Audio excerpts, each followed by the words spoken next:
Chris Kyle, American hero, father, and husband, was murdered in 2013, allegedly, by ex-Marine, former Marine, Eddie Ray Ruth. It's my understanding that people like him get called ex-Marines as opposed to former Marines because they've disgraced the honor they once had.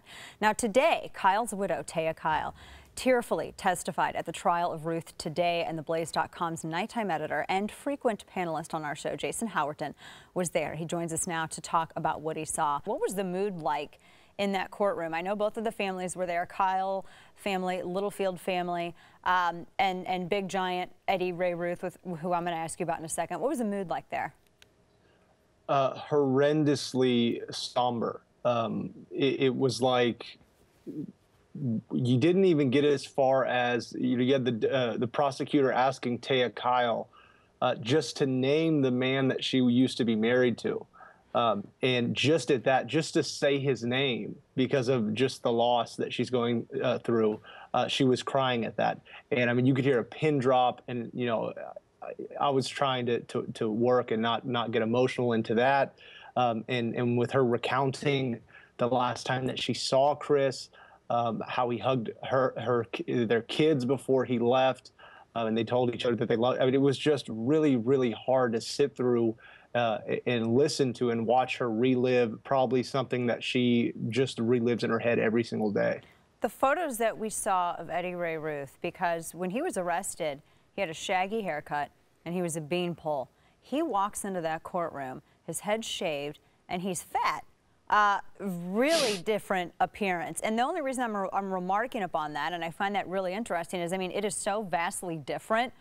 Is that unusual? I know in certain instances, sometimes, you know, like for the instance of Casey Anthony and et cetera, some people try to manipulate their image for the purpose of helping their case in court. Do you think that that had anything to do with, I mean, he looks like a different person. He does, and he is very much bigger, and I don't know if it helps him. Some people were actually saying that he looks more healthy and more clean cut today than he did when, you know, even though he's a little heavier.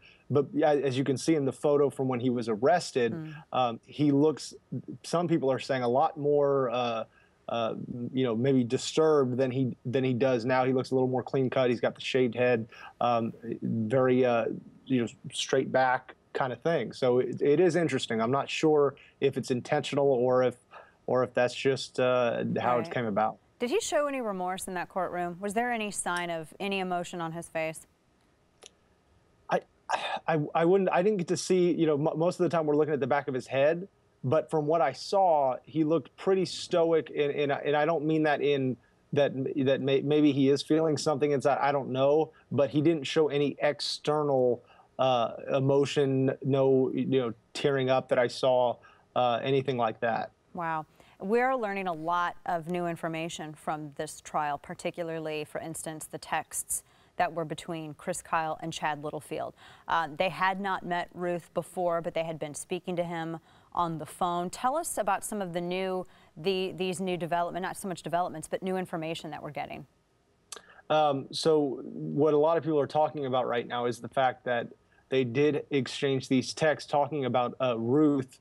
And I think the quote was, I don't want to get it wrong, but I think the quote was, Chris Kyle had said, "This dude is straight up nuts," or something to that effect, after having a conversation with Ruth and the impression that he got.